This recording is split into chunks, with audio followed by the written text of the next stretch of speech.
Hey, we're the Barrelors. Thanks for checking out DownBeat Denver.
The things that I don't know, yeah, 'cause my baby, she tells me so.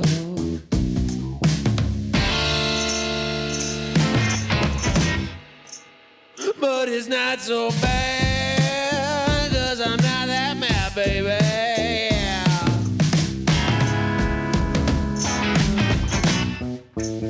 I'm just not that mad, and it's not so bad, baby. Well, my baby don't treat me right. Goes everywhere all alone at night, and I hear them knocks up on my door. Yeah, but when it's me they see, I guess they got the wrong floor.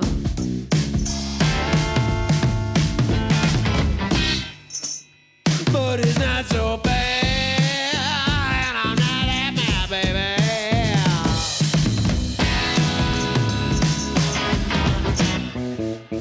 I'm just not that mad, 'cause I still got my guitar.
Don't mess around.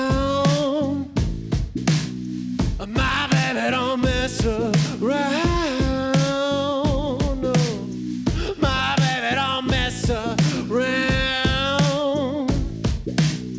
My baby don't, my baby don't, my baby don't, my baby don't.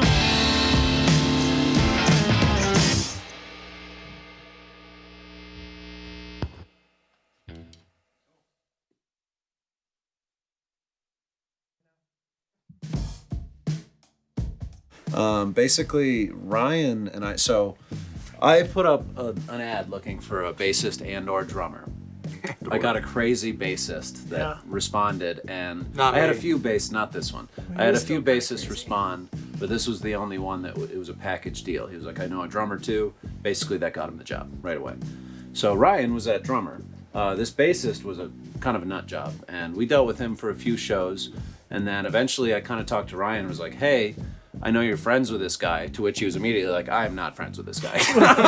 And I was like, perfect, let's bounce, you know what I mean? So him and I bounced, and then we started, we were doing a few things for about half a day. We were in a band called Joni and the Phonies. Yeah. We were Big Ben and the Minute. They were Big Ben and the Minute Hands for a minute. It's a great Big Ben band and the name. Minute Hands, and then Joni and the Phonies. And again, we were kind of like, hey, this isn't really our thing. How about you and I bounce, and we do our own thing.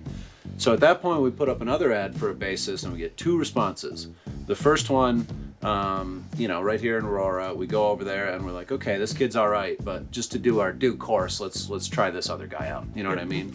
And we already had a gig booked at Bread and Butter. That's right, like the next week. Yeah, so we were like, we just need a guy who can like step in and play 12-bar blues, you know? And this guy responds and he's like, I would love to play 12-bar blues. That's like my thing. I'm happy to do that while you guys just rip. And it'll be 3 years ago in January. And he has a recording studio for a basement. It helped in my basement. It was a good practice space. And my wife, Rachel, shout out.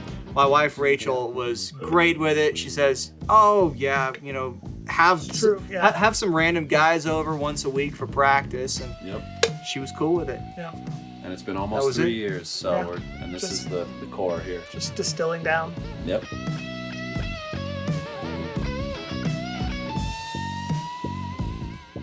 We started as like a straight up like a 12-bar blues cover band. We're talking Freddie, BB, and Albert King, essentially, right? I mean, that was 90% of the set. I mean, if you want to really go back, Howlin' Wolf, Muddy, and we were doing Spoonful, we were doing Hoochie Coochie. Like just throwing it all the way back to where Delta Blues started. Yeah. But nobody wants to sit and listen to that for 4 hours. It's more fun for us than the audience at a certain point, for sure. Yeah. I think that each iteration of our growth pulled more influences in. We pulled a lot of funk, we pulled a lot of soul. We're not afraid to touch the rock, touch the psychedelic. Everything that we do, the name has really struck core for us at this point. All of the influences, I mean, we all come from a variety of them.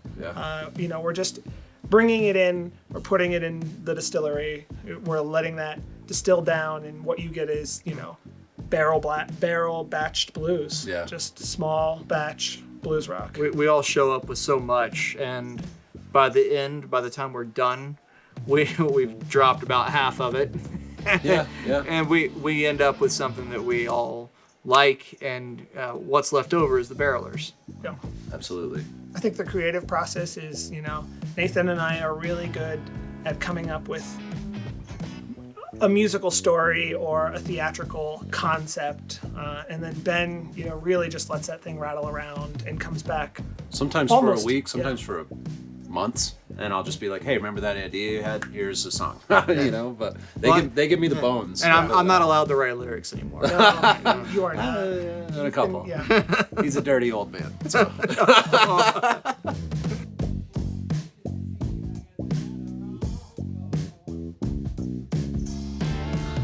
Something we're actively trying to figure out. We're watching all these other bands, and I don't know. People are paying thousands of dollars for studio time just to get audio tracks, but stuff like this is a really important part of rolling out new content. Because you guys have got great audio, and everybody out there can see what we're doing. See us in action. And that's what's become important in like the last 18 months. People just don't want to hear new artists. I don't want to just hear it. I want to see what you're doing. I want to see that you're not. What was that YouTube video you were showing us? I want to make sure that you're not fake. Right. Right? Yeah. This is what we're doing. You see us doing it here, right now. And that sort of time is tough to get if it's just you. So a huge part of getting your stuff out there is collaborating with other people who have great, channels and things like what you're doing here. That's like, we got to rely on that, and other new artists out there, we've got to just all be relying on kindness of strangers. Guys like DownBeat. I mean, y'all aren't the only ones doing it, but Stoop Sessions. There's so many out there that are starting to pick up on this now, that there's good music out there, and they can kind of be a conduit for that.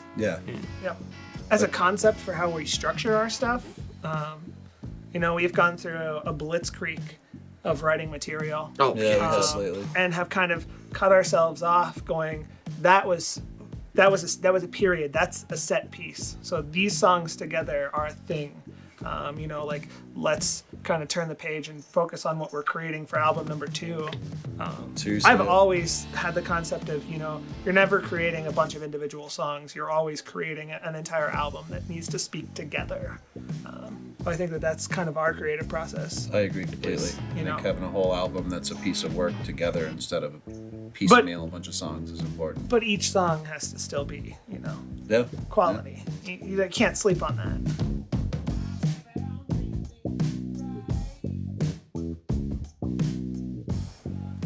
I feel confident.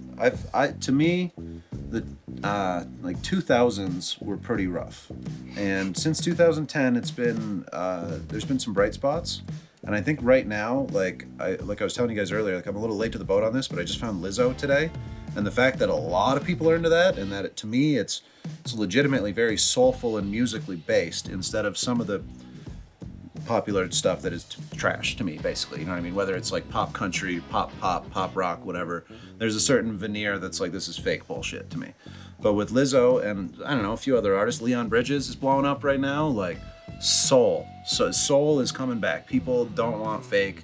They want to feel it. And that's very encouraging to me.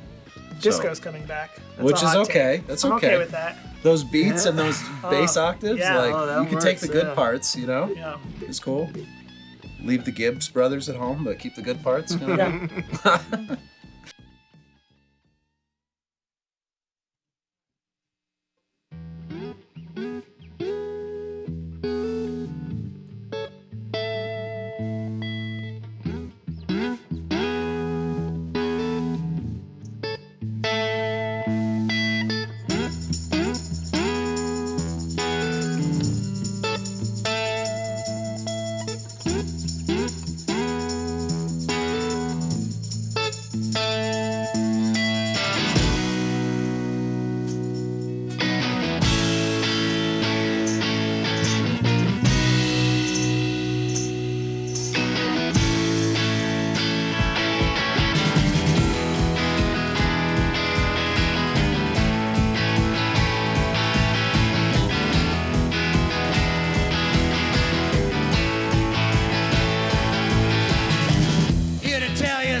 About a man named Dale, the eyes of an eagle, and the heart of a whale.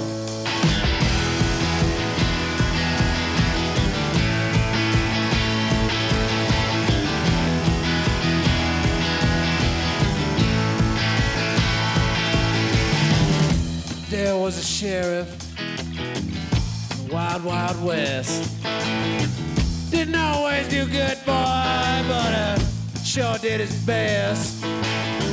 Didn't talk too much, but with a wink of his eye could make a room blush or have you reach for the sky.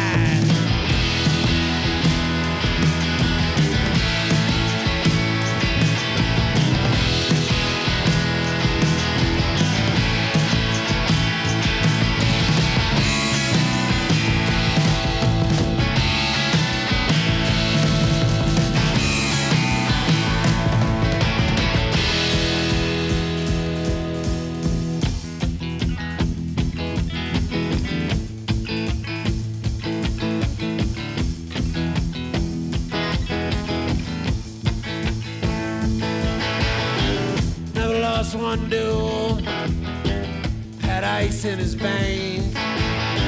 To this day his damn rules and the tale still remain of Sheriff Dale Wilson, the land he left quiet, and the legend he built on, and he flew to fight it.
If I could disinvent one thing, what would it be and why?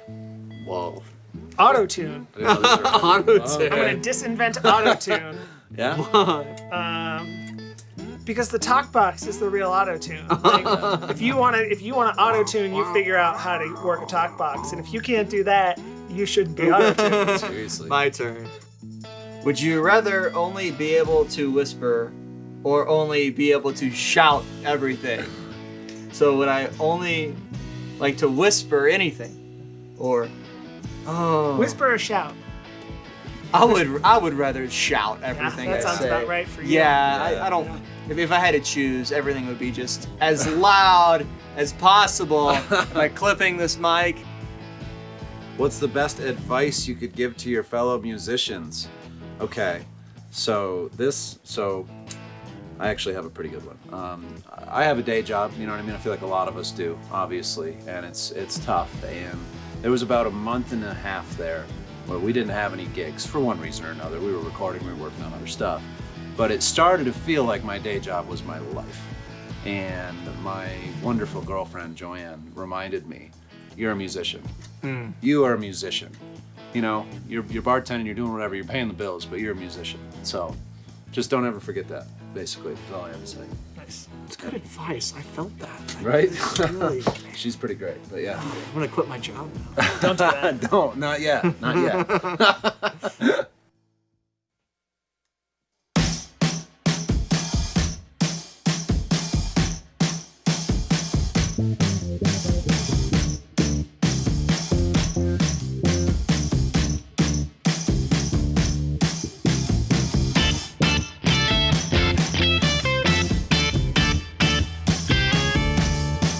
I walked 15 miles just to see my baby down there. She ain't home.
Go to shows. Just go. Even if you have to see- pay for a ticket, go to a show. Yeah, go see your local artist. Go to your local bars. Yeah. Just support them, man. If you want to be there, if you want to play there, you need to go see a show there. You need to like support other bands that are around you. Yeah. If you're liking somebody on Instagram and you're an artist, like make a bill with them. Yeah, absolutely. You know, like we all want to support each other. We all want to see each other have success, but like Don't be afraid to reach out, basically. yeah, it takes a Right. whole community to make this happen. Yeah. Yeah. Wasn't that great? I mean, I could feel the rock and roll soul coming through. That was amazing, guys. Thank you for coming out and playing. The Barrelors, everybody. Where can people keep up with you? Pretty much everywhere. We got Facebook, Instagram. Those are kind of our main things, but you know, we've got a little bit of stuff on Spotify, SoundCloud, YouTube, of course. So pick your poison, you know? Cool. Take the time. Go find this. It's definitely going to be in your playlists. Gosh, all the time. I could listen to rock like that all the time and blues. Awesome. batch. Yeah, small batch. All right. Well, cheers, guys. Have a good one.